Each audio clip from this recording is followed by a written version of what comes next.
All right, you guys being from China, I gotta wonder all the time because I'm, living in America, obviously diametrically opposed. There's always this tension and everything.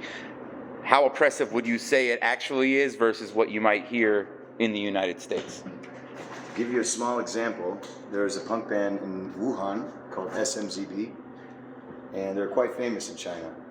And their singer, Wu Wei, they're very subversive with their lyrics. They're always singing "fuck the government," blah blah blah blah Yeah. blah. That's a punk band, right? And they've been active for the past 25 years. Their newest album was basically blacklisted and banned, and the government banned them from playing. And now Wu Wei does not live in China anymore. He lives in Europe with his wife and kid. Okay. And they cannot perform. SMZB cannot perform in China now. But just general life?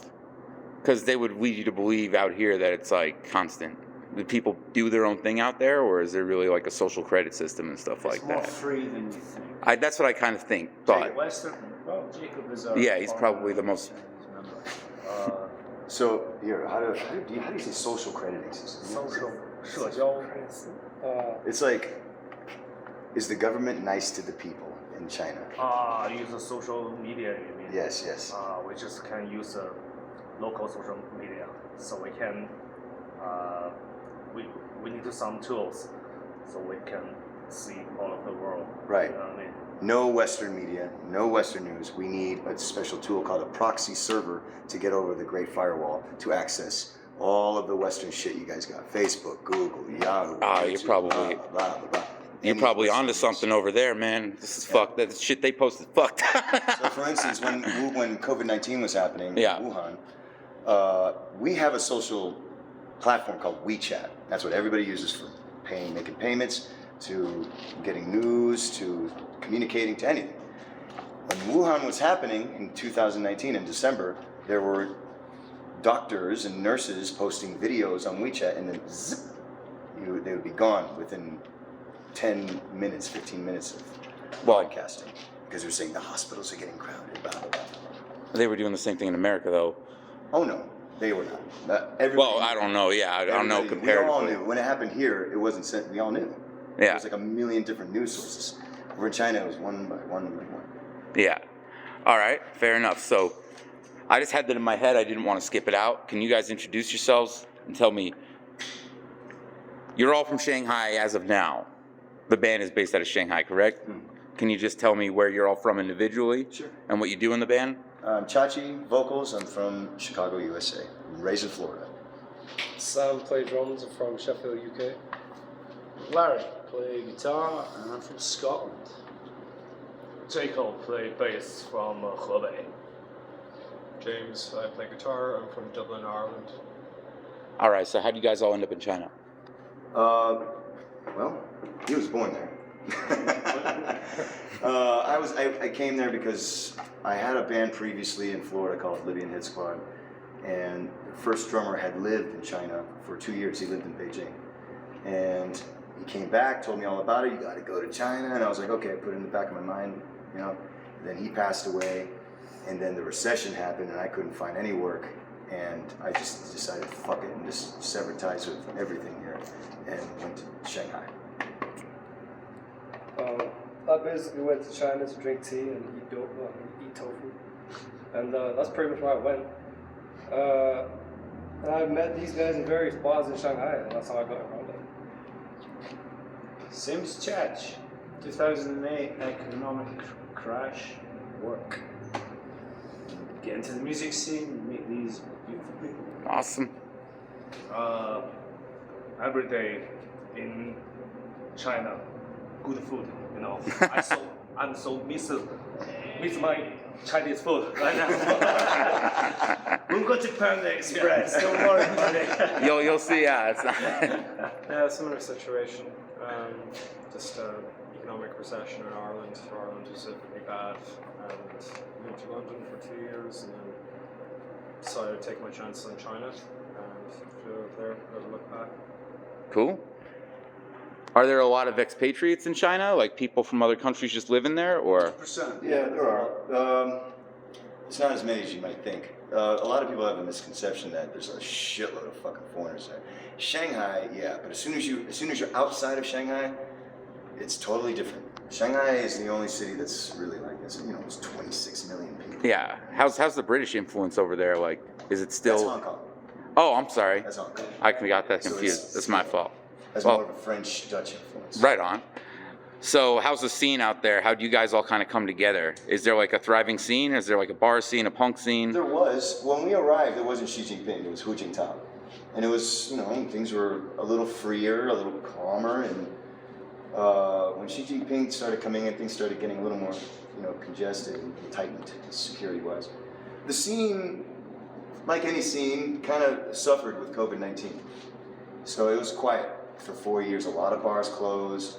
A lot of punks became not punks, and a lot of people fled. You know? In the U.S., the scene exploded after COVID. Yeah, I know. It's bigger than it's been. I'm pretty old, and it's bigger than it's been in my entire life right now. I mean, we can kind of see it. This was a Tuesday. Yeah. Tuesday, right? This is a very nice Tuesday. It's been crazy, yeah. So it suffered a lot with COVID, and a lot of restrictions. There was riots that were just a year ago down the street from my house because of the COVID-19 policy that China had in place. And they didn't lift it yet. They did. They but did. It took a riot. It took the whole country to be, you know, Yeah. Muchi Lu. So what's we'll get some generic band questions. What are some of your musical influences? When you guys came together, how'd you decide you wanted to start a band? What was the kind of directive? Well, we're all from we all like different stuff. Very, very disparate influences. Yeah, I really enjoyed it. I'm more into like kind of the heavier side of things most of the time, but I really, really enjoyed you guys. Thank you. I mean, I like jazz and doo-wop and Captain Beefheart and weird fucking, you know, just weird shit in general. And along with the hardcore and 80s stuff, you know, so. Oh, yeah? You know, I very. Last time I answered this question around our interview, it was for Punk Magazine in For Razor Cake. San Diego.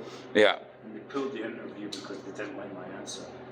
So I'm going to forgo this question and pass it on. Just tell me I'm not gonna pull shit, dude. I'm not gonna pull shit. No one's Cake said we weren't punk enough when we gave him the info. good. I'm into the heavier stuff just like you. I don't even listen to. I don't really. I'm Yeah, into we're the heavier good. side of your life. Yeah, no, absolutely.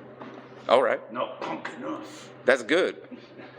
Jacob Nishi wants That's the most punk rock thing you can do is not be punk. rock and hardcore punk. I used to play a straight punk band, so mostly like punk music. Naga I used from Gunlead, also from China.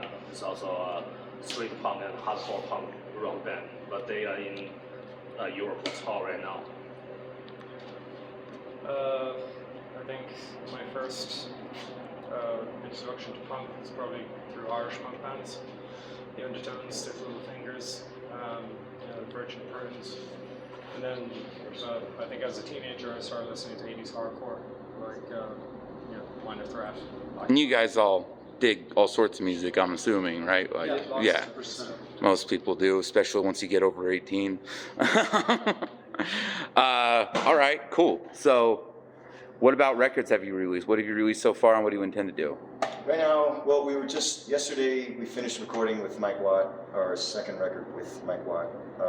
It's a live record, so it's just with one new song. It's like it's our set. It's basically what we've Yeah, what you've been doing, supporting it.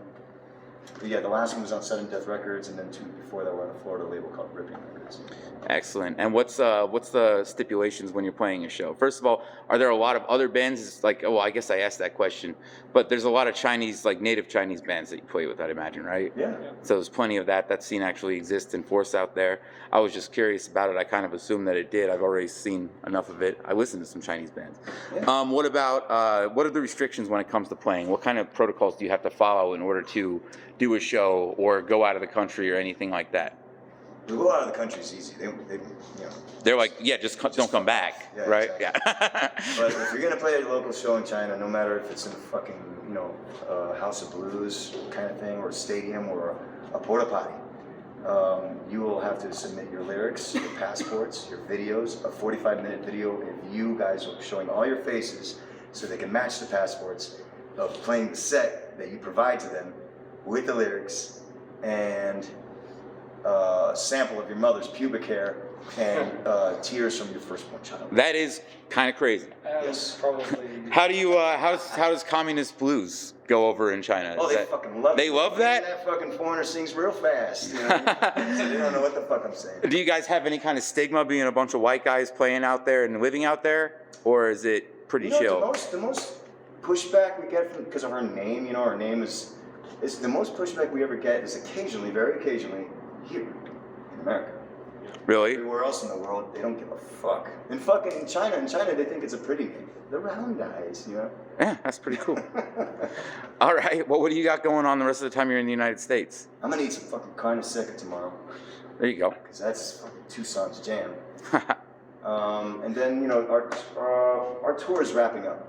Yeah. So, you know, after August 2nd, which is in Austin, Texas, we fuck off to hang with our families and then go back home to Shanghai. You have some history here in Arizona?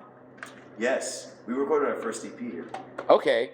And at the Rialto, whenever it was closed, this guy right here, With Kevin Dowling. Shout out Kevin Dowling. he would, you know. I used to manage Kevin Dowling. Oh, yeah? You know, he was hanging with, he showed us this band, Mr. Free and the Satellite Freakouts, and, you know, we were just chilling, and how long was that? Like a week, 2 weeks, something like that. And so whenever the Rialto would close, like 10 days maybe. like 10 days. That's pretty cool. Yeah. How do you guys come up with your songs? What's the lyrical content? This is the last couple questions here.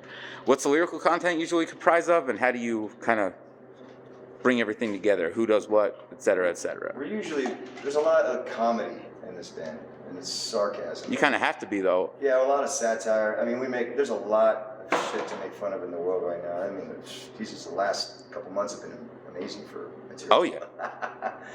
So I came out with a whole fucking magazine, dude. right. That's all it is. Usually leans on the political side, satirical side of culture. And, Hell yeah. And you guys just kind of come up with riffs because you do have kind of diverse sound. I mean, it's definitely identifiable as like, you know, upbeat punk music, but there were a lot of weird elements going on in there. So you guys just all kind of. And you're free to do what you want within the structure. Of course. All right.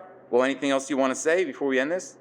Thank you too so Thank you. much. Yeah. Hell yeah. I appreciate you guys for doing this with me. It's been wonderful. Thank you. Awesome. I'm going to take a couple pictures of you real